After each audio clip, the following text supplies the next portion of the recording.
I think when I was in college, I had a real, and I like to say to my seniors especially, right? I like to tell them that I had like a racial awakening, right? I always knew I was Latina, I always knew I was Mexican, I always knew I spoke Spanish, but I didn't know how important it was until I went to college, where not everyone spoke Spanish, right? Because mostly people in my high school, they all spoke Spanish, right? Because they were all Mexicans. But in college, there were some moments when I was the only Latina woman in the entire classroom, in a classroom of 50 people, right? And I didn't know how that would affect me until a student had made a comment that was so racist that I just could not even imagine that it came out of someone's mouth. You know, it's like those things that you hear in movies that you'd never think that you're gonna hear, because you're like, why would people think that, right?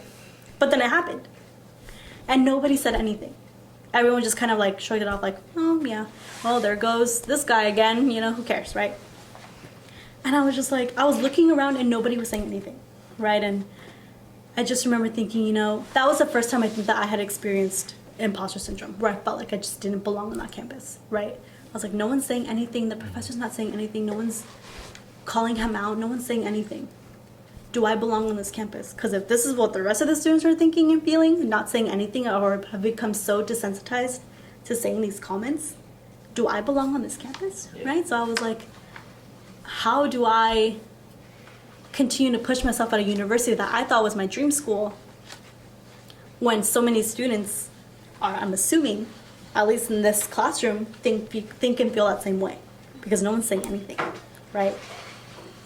So then that's when I went to my trade advisor and I was like, oh my gosh, what is this? Like, why are people still thinking like this, right? And she was like, that's just the way that some people were raised, and that's, you know, the collective agreed thing, right?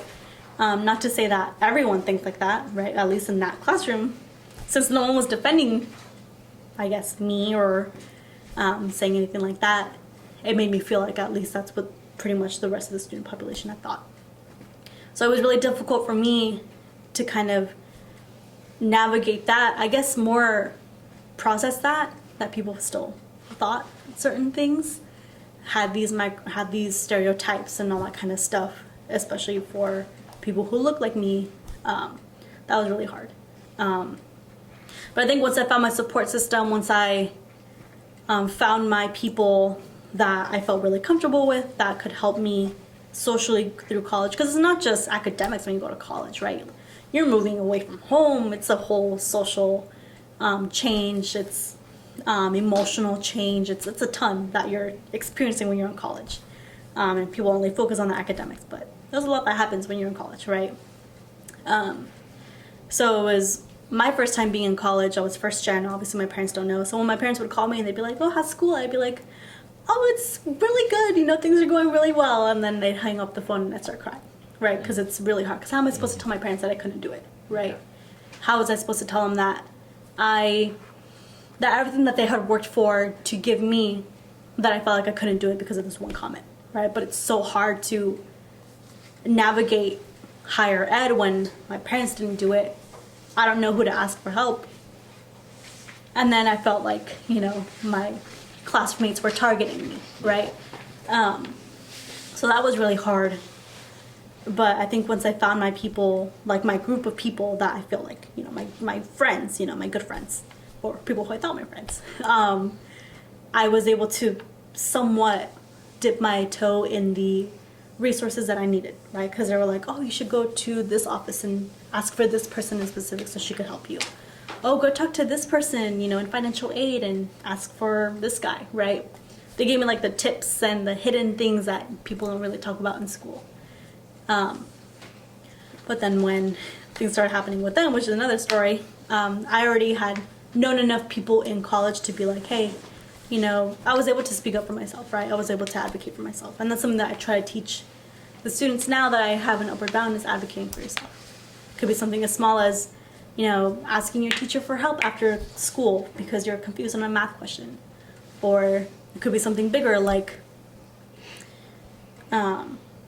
asking your financial aid advisor for more grant money because you can't afford to pay for your tuition yourself, right? So there's a whole bunch of levels to advocacy, and I feel like that's something that I'm really passionate about, that I learned when I was in college I was really passionate about.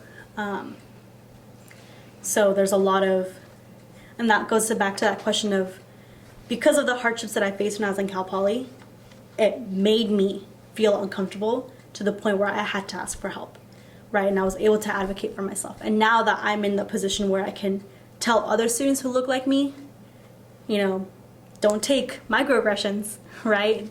If someone says something, don't be afraid to call them out, right? Because even if they say something and they don't intend for it to sound a certain way, you know, that's just subconscious bias, right? It's not a matter of calling them out and saying like, oh my gosh, dude, you're wrong, you know, you shouldn't be saying that. It's a matter of, hey, like, maybe you shouldn't be saying that because people could take it the wrong way, right? I think so many people are quick to say like, calling people out versus calling people in.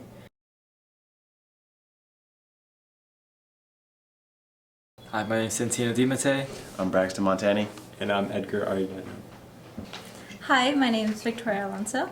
And I'm Grayson Guest.